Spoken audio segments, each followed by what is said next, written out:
Bonjour et bienvenue dans notre temps d'enseignement, dans notre temps de partage à l'écoute de la parole de Dieu. Ce temps de méditation qui nous permet de grandir et d'apprendre un peu plus à connaître Dieu. Dieu est infini, il est infiniment grand et nous devons tous les jours apprendre à le connaître. Glorifions le Seigneur de ce que nous sommes encore là, présents avec vous dans ce programme et que le Saint-Esprit lui-même, qui est le maître de toutes choses, nous conduit. Il nous conduit dans la parole, il nous conduit dans un regard différent de la parole de Dieu et comment nous emmener à aimer, à le connaître et à chérir la connaissance de Dieu afin de nous faire grandir et de marcher en toute assurance dans la gloire du Seigneur. Alors nous allons incliner la tête et rendre grâce à Dieu. Père, nous te rendons grâce de ce que tu es Dieu et de ce que tu es roi. Nous te bénissons, Seigneur, pour tout ce que tu fais. Merci, Père, d'avoir inspiré ce temps. Merci pour mon frère et ma sœur qui est en train d'écouter ce programme ou qui est en train de réécouter ce programme. Merci, Seigneur, parce que tu nous fais du bien. Tu envoies ta parole pour nous toucher et pour nous transformer. Nous comptons sur le Saint-Esprit, le glorieux Saint-Esprit, l'enseignant par excellence. Seigneur, nous ne voulons pas juste être touchés, mais nous voulons être transformés. Nous ne voulons pas juste écouter, mais nous voulons mettre en pratique ce que tu nous dis. Comprendre et saisir les vérités de ta parole, afin, Seigneur, d'être transformés et d'être utiles pour le royaume. Te bénissons, dans le nom de Jésus, prends le contrôle. Amen. Alors, mon frère et ma sœur, nous sommes encore heureux. Je rends grâce à Dieu pour votre église, pour vos églises, pour vos pasteurs. Il est important d'avoir une église. Il est important d'aller dans une église, car nous avons des pères spirituels, des mères spirituelles que Dieu nous a données dans cette grande famille qu'est le corps de Christ, afin de nous conduire et de nous aider. Moi-même, je prends le temps de rendre grâce à Dieu pour mes parents spirituels, l'apôtre Yves, l'apôtre Ivan, ainsi que leurs épouses, qui nous font beaucoup de bien dans sa maison et qui sont, par la grâce de Dieu, des véritables mentors et des véritables pères. Nous rendons grâce à Dieu pour ce programme. Nous avons des témoignages, des remerciements et nous vous encourageons à envoyer vos témoignages. Nous vous encourageons à nous partager vos témoignages. Nous vous encourageons à réécouter les enseignements. Ce programme est un programme de méditation. C'est un aperçu sur la parole de Dieu qui nous emmène le long de la semaine, les jours où nous ne sommes pas en direct, nous ne sommes pas en diffusion, à réécouter le message et à mettre en pratique, afin que la parole devienne vraiment chère au-dedans de nous. Amen. Gloire à Dieu. Alors nous sommes dans notre grand chapitre, dans notre grand thème qui est de connaître Dieu, l'importance de connaître Dieu. Et pourquoi connaître Dieu? Et au fur et à mesure, le Seigneur nous révèle des facettes de lui, des facettes de sa présence, les facettes de son action, comment il fait, comment il agit et comment il veut que nous puissions le connaître un peu plus. À chaque enseignement, vous découvrirez un aspect de Dieu que nous pouvons approfondir personnellement dans notre quête et dans notre connaissance de Dieu. La dernière session, nous avons parlé qu'il est important de connaître Dieu pour que Dieu travaille avec nous. C'est un principe de base. Beaucoup de gens veulent travailler avec Dieu. Beaucoup de gens désirent travailler avec Dieu. Beaucoup de gens disent « Non, Seigneur, je veux être utile pour toi. Je veux être utilisé par toi. Je veux. » Mais la Bible dit dans le livre de Amos 3 au verset 3, 2 personnes ne cheminent pas ensemble s'ils ne se sont pas d'abord mis d'accord. Et mettre d'accord, ça veut dire se connaître aussi. Se mettre en accord. Ça veut dire se connaître. Et Dieu, nous avons vu le long de la session dernière que beaucoup de personnes, de ceux qui sont cités aujourd'hui comme des patriarches, comme des témoins de la foi dans la Bible, c'était des personnes qui connaissaient Dieu. Et je pense que dans 2 sessions, nous allons revenir lorsque nous parlerons de connaître Dieu pour faire des exploits, pour être des hommes et des femmes de foi. Nous parlerons de ces aspects et vous verrez comment ces personnes ont connu Dieu. La Bible dit, vieillard, vous avez connu Dieu. C'est-à-dire que quand vous connaissez Dieu, il y a des choses que vous faites dignes d'une personne qui est bien implantée, bien enracinée dans la parole de Dieu. Alors, nous allons avancer aujourd'hui, nous allons développer un nouveau un nouvel aspect, toujours dans la connaissance de Dieu. Nous ne le rappellerons pas encore, nous ne le rappellerons jamais assez que connaître Dieu est vital. Jésus a dit, je suis venu pour que mes brebis aient la vie et qu'elles aient la vie en abondance. Jésus a dit que le Père a tant aimé le monde qu'il a donné son Fils unique et pour que tous ceux qui croient ne périssent pas, mais qu'ils aient la vie éternelle. Et Jésus a rajouté que la vie éternelle consiste à connaître Dieu et celui qu'il a envoyé, dans le livre de Jean 17, verset 3.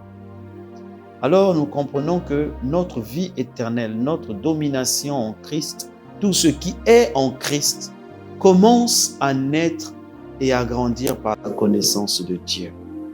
Et aujourd'hui, nous allons développer un aspect que beaucoup de gens souvent ignorent. C'est l'aspect sur la multiplication de la paix et de la grâce. Dites avec moi, multiplication de paix et de grâce. Oui. Voyez, la paix est un aspect que nous pensons non quantifiable. Comme la grâce. On pense que la grâce n'est pas quantifiable. Mais vous verrez qu'il y a des environnements, il y a des pays, quand vous y allez, quand vous vous rendez dans ces pays, il y a une paix qui se traduit jusqu'à dans les rues où il n'y a pas de violence, il n'y a pas d'agression. Vous pouvez marcher tranquillement, vous pouvez marcher à n'importe quelle heure et vous n'avez pas d'agression. Vous n'avez même pas peur d'être agressé ou même le soupçon d'une agression quelconque. Et comme il y a des personnes avec nous, lorsque nous sommes ensemble, nous regardons cette personne, comme aurait dit un serviteur de Dieu, nous avons l'impression que Dieu prend plus de plaisir à travailler avec ces personnes qu'à travailler avec nous. Nous avons l'impression que un tel, à vrai dire, il a quand même beaucoup de grâce quand même. Hein? C'est vrai que nous avons tous la grâce, mais lui, elle a quand même plus de grâce. Et oui, mon frère, malheureusement, heureusement, c'est vrai. C'est vrai. C'est vrai qu'on peut avoir plus de grâce que d'autres. Et on peut avoir plus de paix que d'autres. On peut avoir plus de paix que d'autres. Dites avec moi, plus de paix. La Bible dit, dans le livre de 2 Pierre au verset 1, 2 Pierre 1, verset 1. Simon Pierre, serviteur et apôtre de Jésus-Christ, à ceux qui ont reçu en partage une foi du même prix que la nôtre. Donc vous avez déjà reçu cette foi. Par la justice de notre Dieu et du Sauveur Jésus-Christ. Le verset 2, c'est le plus important. Il dit que la grâce et la paix vous soient multipliées, pas additionnées, multipliées par la connaissance de Dieu et de Jésus notre Seigneur. Waouh! Que la grâce et la paix vous soient multipliées, pas ajoutées, pas additionnées, pas soustraites, pas retranchées, pas divisées, mais il dit que la grâce et la paix peuvent nous être multipliées. Je prie que vous connaissez la multiplication de grâce et de paix au nom de Jésus-Christ. Oui, je prie que nous, vous et moi-même, nous connaissions encore plus de paix et de multiplication de grâce au nom de Jésus-Christ. Oui, donc la paix et la grâce peuvent nous être multipliées. Multipliées. Cette paix et cette grâce, quand elle nous est multipliée, nous avons l'impression que nous baignons dans la grâce. Nous nageons dans la grâce. Et que nous vivons une paix qui nous rajeunit, une paix qui enlève les rides, les larmes et les pleurs, une paix qui enlève les doutes, une paix qui vient d'en haut. Et il dit que cette paix peut être multipliée. Multipliée. Multipliée. Oui. Mais comment? Il donne le secret, il dit, cela se fait par la connaissance. Par la connaissance. Oui, la connaissance. Nous avons besoin de connaître plus Dieu, sinon nous n'aurons pas de paix, mon frère. Sinon nous ne connaîtrons pas la paix. Vous aurez un semblant de paix. Il y a des endroits, il y a des pays, quand vous arrivez, vous atterrissez à l'aéroport, vous pensez que tout est calme. Et j'ai une collègue, une fille dans la foi, qui s'est retrouvée dans un pays très joli, atterrissage, grand pays, renommé. Le soir même, elle s'est fait braquer ses passeports, son portefeuille et tout le reste. Le pays était beau, mais il n'y avait pas la paix. Il n'y avait pas la paix. Il n'y avait pas la paix. Il y a des endroits qui semblent brillants, éclatants, mais qui manquent de paix. Qui manquent de paix. Qui manquent de paix. Oh non, nous avons besoin de la paix. Nous avons vraiment besoin de la paix. Nous avons besoin de la paix. Et bien plus encore, nous souffrons, nous transpirons. Mais il nous manque. Nous avons l'impression que nous vivons sous la grâce n'est qu'un slogan. Mais que tout, grâce, c'est faveur imméritée. Mais nous avons l'impression que tout ce que nous, qui est de bien, nous devons limite le mériter. Nous battre, transpirer afin d'obtenir quelque chose. Mais non, le Seigneur, ce n'était pas sa volonté. Il dit que nous pouvons connaître sur cette terre une multiplication de paix et de grâce, et que cela soit notre partage au nom de Jésus-Christ. Une multiplication. Comment cela se manifeste? Par exemple, une multiplication de paix va vous mettre dans une assurance totale, une assurance complète. Devant chaque événement, devant chaque chose, vous êtes calme, vous êtes en paix. Une personne qui a expérimenté ça, une des personnes, parce qu'elles sont plusieurs, dans la Bible qui a expérimenté ça, a été David. David, la Bible dit que lorsqu'il parle dans le livre de Psaumes, il dit qu'une armée m'assiège, qu'une guerre se lève contre moi. Je serai cependant plein de confiance. Quelle assurance, David, as-tu pour être plein de confiance, pour être entre guillemets en paix? Il dit une chose que je désire plus que tout, c'est de rester dans ta maison et de te contempler. La magnificence de ta gloire, contempler tes bontés, ton amour, contempler tout le reste là. Je sais que je me lève et déjà mes ennemis sont tombés. Mais quelle assurance as-tu, David, de ne pas avoir eu peur d'une guerre? Nous, dès qu'on écoute, encore vous en Europe, à l'étranger, vous ne connaissez pas beaucoup ça. Mais en Afrique, dès qu'on écoute un peu quelques armes qui crépitent, on perd la paix. Vraiment, la paix est perdue. Tu appelles quelqu'un, mais tu es où? Je suis déjà de l'autre côté de la ville, je suis en train de partir. Tu vas où? Je ne sais pas. Oh, mais pourquoi tu vas donc si tu ne sais pas où tu vas? Je vais quand même. Comme disait un comédien, tu vois quelqu'un qui court, tu cours et tu lui demandes pourquoi tu cours. Il dit moi-même, je ne sais pas pourquoi je cours, parce que j'ai vu quelqu'un courir. Manque de paix. Manque de paix, manque d'assurance. David dit que lui, il était cependant rempli d'assurance. Rempli d'assurance, rempli de paix, rempli. Une assurance qui va au-delà de ce que le monde donne, une assurance qui va au-delà de ce que le monde a, une paix qui vous remplit, qui vous sature, au point où on vous dit qu'un tel s'est levé contre vous, vous avez l'impression qu'on vous dit qu'il y a une fourmi qui passe. Au point où on vous dit qu'il y a tel point qui est bloqué, votre dossier à tel endroit, vous avez la certitude et l'assurance que cela va se débloquer.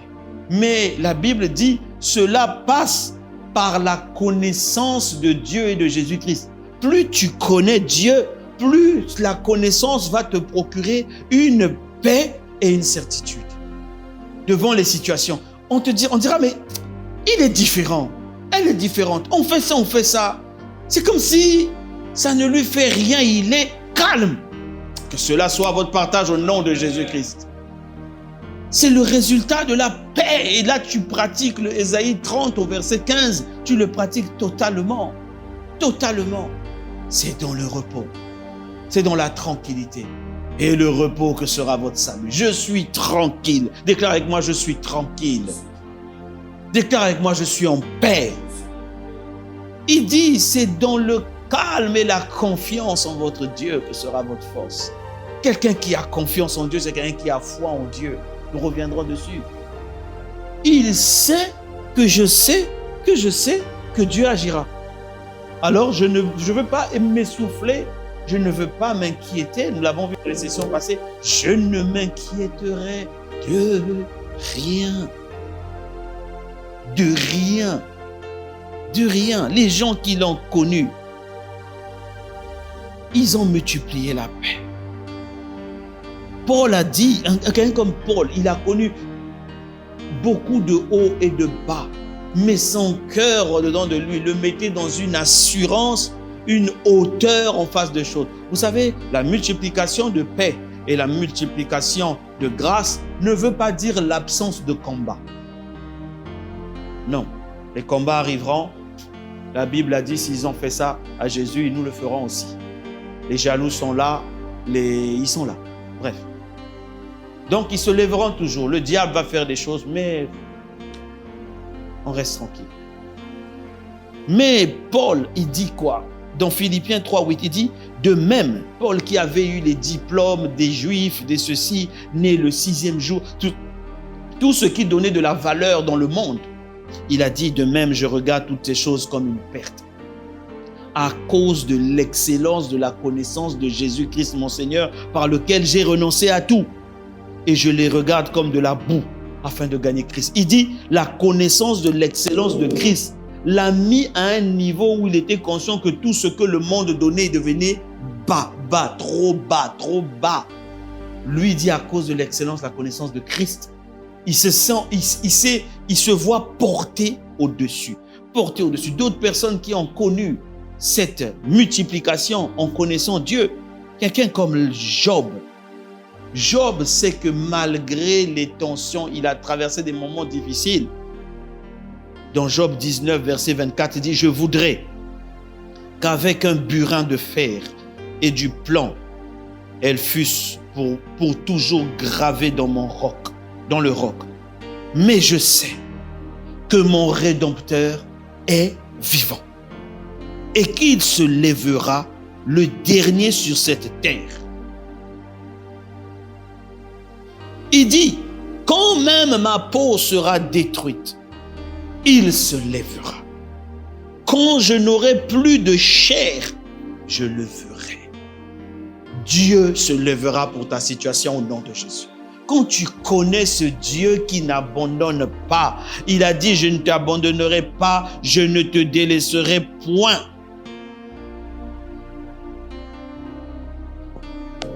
Ça veut dire qu'il se lèvera toujours pour ton cas.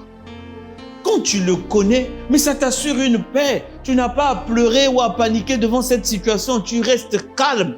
Tu dis, je connais ce Dieu qui a dit, jamais je ne t'abandonnerai, jamais je ne te laisserai tomber. Il a même dit que ton père et ta mère peuvent t'abandonner, mais moi, je ne te laisserai jamais tomber. Jamais, jamais, jamais.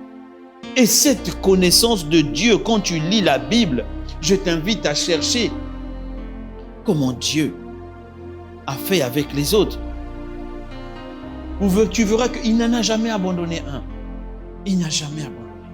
Même quand toi, tu penses que la personne a été abandonnée, comme Étienne qui a été lapidé, la Bible dit que Étienne a vu Jésus debout. Debout. Debout. Beaucoup de gens voient Jésus assis sur le trône, mais Étienne l'a vu debout. C'est-à-dire qu'il s'est levé pour Étienne. Il s'est levé pour Étienne. Il se lèvera pour ta vie au nom de Jésus. Cette assurance t'accorde une paix, une multiplication de paix. Alors pour les quelques minutes qui nous restent, nous allons parler d'un aspect. Un aspect que te donne la connaissance de Dieu. Un aspect de la connaissance de Dieu que tu dois avoir. Dis avec moi, je le veux. Nous allons parler d'un point. Si tu connais ce point va augmenter au-dedans de toi la paix et la grâce. La Bible dit dans Matthieu 28 au verset 19, « Allez, faites de toutes les nations des disciples, les baptisant au nom du Père, du Fils, du Saint-Esprit, et enseignez-leur à observer ce que je vous ai prescrit. Voici, dis avec moi, voici, je suis avec vous tous les jours jusqu'à la fin du monde. » Dieu est avec nous. Dis avec moi, Dieu est avec moi. Dieu est avec moi. Confesse-le encore, Dieu est avec moi. Ne te dis jamais que tu es seul. Dieu est avec toi.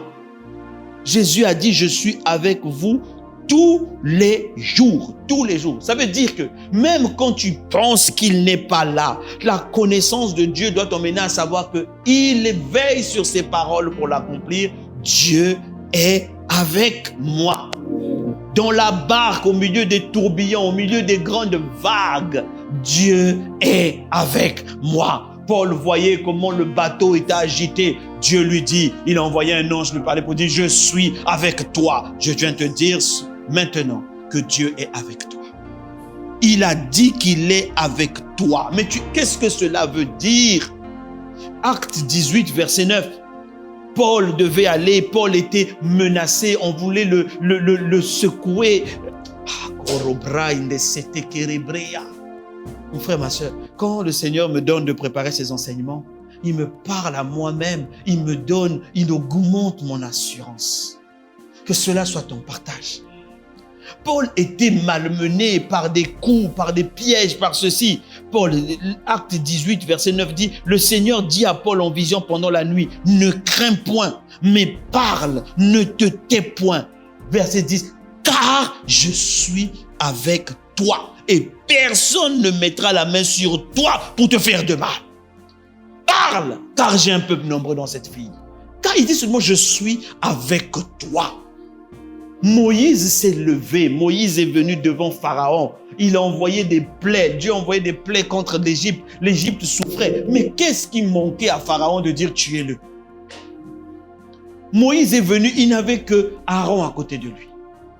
Il n'est pas venu avec un peuple nombreux, il venait voir Pharaon dans le palais de Pharaon, chez Pharaon, avec la garde de Pharaon. Mais quand il rentrait de là, Pharaon avait une impossibilité de mettre la main sur Moïse. C'est là où on dit l'Esprit de l'Éternel. Vous voyez, dans les 7 descriptions du Saint-Esprit, Dieu permettra qu'un jour on en parle. La première description est l'Esprit de l'Éternel. C'est l'Esprit de domination. C'est l'Esprit de Dieu qui montre la domination de Dieu. Quand il dit « je suis avec toi », c'est l'Esprit de l'Éternel qui est avec toi. Personne ne peut mettre la main sur toi. Personne ne peut te toucher. Cette maladie ne peut pas t'emporter. Rien ne peut t'arriver parce qu'il a dit, il est avec toi. Il est avec nous. Cela t'accorde plus de paix, plus de joie, plus. Mais quand Dieu dit qu'il est avec toi, cela entraîne beaucoup de choses. Parce que tu ne comprends pas ce que veut dire Dieu avec toi. Et Jésus a dit, je suis avec vous tous les jours, tous les jours, tous les jours. David a dit, c'est par tes bontés que l'on vit. Jérémie a dit, ta bonté envers moi se renouvelle tous les matins. Et il dit, tous les jours, il est avec nous. Tous les jours. Au moment où je vous parle, il est avec vous. Au moment où vous m'écoutez, il est avec vous. Au moment où vous transférez ce message, il est là. C'est lui qui touche votre cœur pour dire, partage avec un tel. Au moment où je vous parle là, il est avec nous ici. Sa présence est palpable. Il est avec nous. Regardez ce qui se passe quand Dieu est avec vous. Acte 10, verset 38. Vous savez comment Dieu a oint du Saint-Esprit et de force Jésus de Nazareth. Là, on parle de Nazareth en tant qu'homme. On dit, vous savez comment Dieu l'a oint du Saint-Esprit et de force. Il allait de lieu en lieu faisant du bien et guérissant tous ceux qui étaient sous l'emprise du diable. Vous voyez que dit la suite? La suite dit, car Dieu était avec lui. Dieu était avec lui. Quand Dieu est avec toi, rien ne peut t'arriver. Dieu était avec lui. Quand Jésus dit « Je suis avec toi », confesse-le, déclare-le par l'esprit de foi. Je déclare que tu es avec moi. Je rentre dans ce lieu, je sais que tu es avec moi. Je vais dans mon travail, je sais que tu es avec moi. Vous arriverez dans l'assemblée des méchants. Vous asseyrez au milieu, sur une table où il n'y a que vos ennemis. Vous direz comme David, au milieu de la table, tu me fais asseoir avec mes ennemis, mais tu oins d'huile ma tête et ma coupe à moi déborde. La grâce et le bonheur m'accompagneront tous les jours de ma vie. J'habiterai dans la maison de l'Éternel jusqu'à la fin du jour, car tu es avec moi. Dieu est avec toi, mon frère. Là où tu es, Dieu est avec toi. Tu dois le savoir. Ça augmente ton assurance. Ça augmente ta paix. Ça augmente. Il a dit, même dans la vallée de l'ombre de la mort, nous en avons déjà parlé. Dieu est avec toi. Voyez, le psaume 23, il est très intéressant. Il dit, l'Éternel est mon berger, je ne manquerai de rien. Dieu, me conduit vers des sentiers paisibles. Il me conduit sur les chantiers de la justice. Il restaure mon âme. Qui restaure? Dieu. Il me conduit vers des verts pâturages. Qui fait? C'est Dieu, il me fait. Mais la Bible dit, tout ça il fait à cause de son nom. Mais, quand David, quand je marche dans l'ombre de la vallée de la mort, c'est pas lui qui me conduit là-bas. Hein. Là, c'est le jeu maintenant qui arrive. Il dit, malgré ça, sa houlette et son bâton me rassurent. C'est-à-dire que je suis en paix. Même quand je vais à un endroit où il m'a pas dit, je sais qu'il ne m'abandonnera pas. Il a dit, je suis avec toi. Cette connaissance augmente ta paix et ton assurance. Ta paix et ton assurance. Regardez ce que Dieu dit dans Genèse 29. La Bible dit, il prit Joseph. Joseph, il est parti, il était vendu par ses frères. Moment difficile, blessure, rejet. Ce n'est pas grave. Il arrive chez Potiphar, il travaille, il se distingue, mais derrière, il est piégé par le diable, la femme de Potiphar. On doctrine le cœur de Potiphar. Potiphar qui aimait Joseph. Maintenant, le voilà repousser Joseph. Et il ne le jette même pas dehors. Il va jusqu'à le jeter en prison. Oh Potiphar. Joseph qui t'a multiplié ta maison en prison. Et la Bible dit, il prit Joseph et le mit en prison. Genèse 39, verset 20. Dans le lieu où les prisonniers du roi étaient enfermés. Et il fut là en prison. L'Éternel fut avec Joseph. Oh, Karobroseika. Le fut là, c'est le verbe être au passé. J'ai dit que comme Joseph n'est plus de ce monde, on dit Dieu était avec Joseph. Il étendit sa bonté, sur lui sa bonté. Il le mit en faveur des yeux du chef de la prison. Et le chef de la prison plaça sous la surveillance tous les prisonniers, sous sa surveillance, tous les prisonniers qui étaient dans la prison. Et rien ne s'y faisait que par lui, Joseph. Le chef de la prison ne prenait aucune connaissance de ce que Joseph avait en main parce que l'Éternel était avec lui. Quand l'Éternel est avec toi, et l'Éternel donnait de la réussite à tout ce qu'il faisait. Waouh, mon frère! Ah, noblessa, ikaberea. Dieu est avec toi. Je déclare que Dieu est avec toi. Tu ne le sais pas, voilà pourquoi tu ne peux pas vivre ça. Parce que la Bible dit, vous sera fait selon votre foi. Crois, déclare, Dieu est avec moi.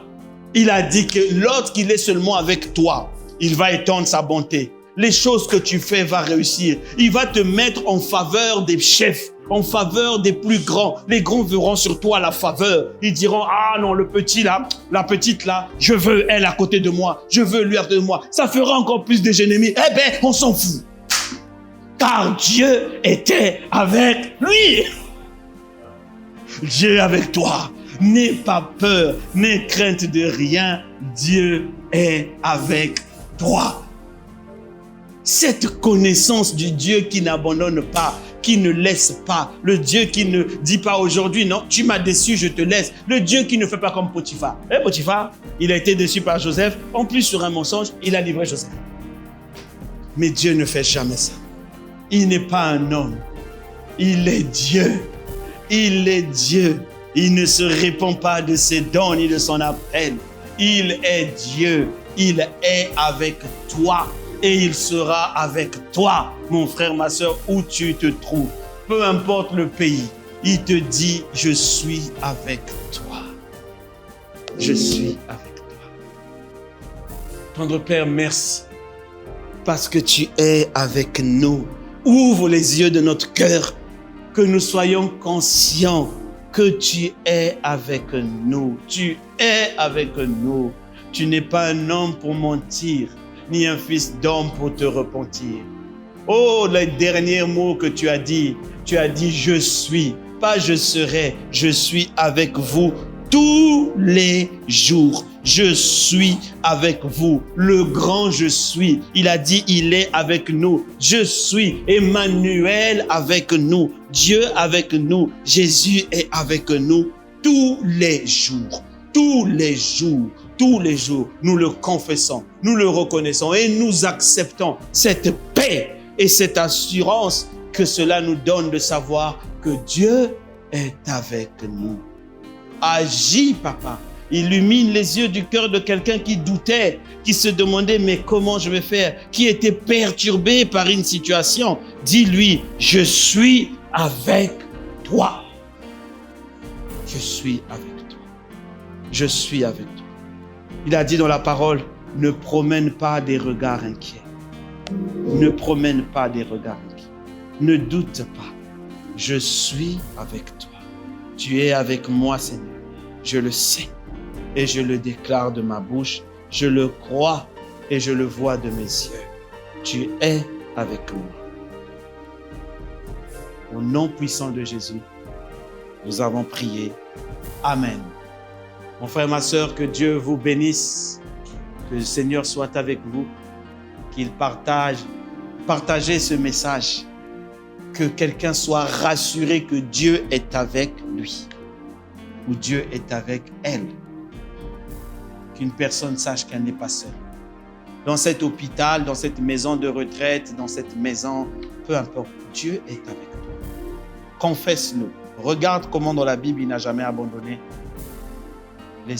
ses enfants. Que Dieu vous bénisse. Partagez ce programme et réécoutez-le. Déclarez-le tous les jours. Criez dans le toit de votre maison. Je sais que Dieu est avec moi. Vous verrez comment Dieu va agir. Que Dieu vous bénisse. À la prochaine session.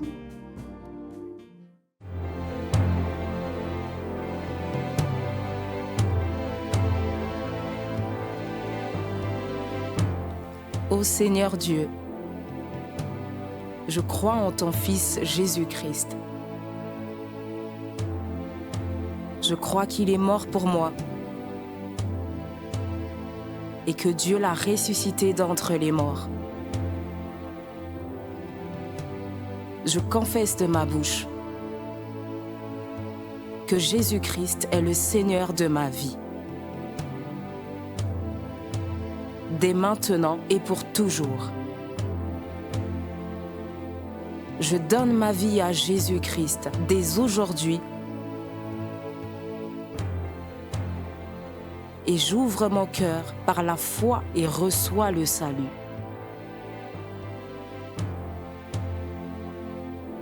Je reçois maintenant la vie éternelle dans mon esprit.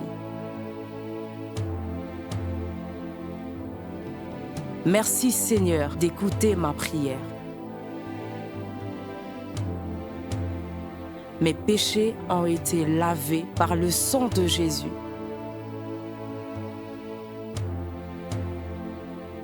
Christ vit maintenant en moi.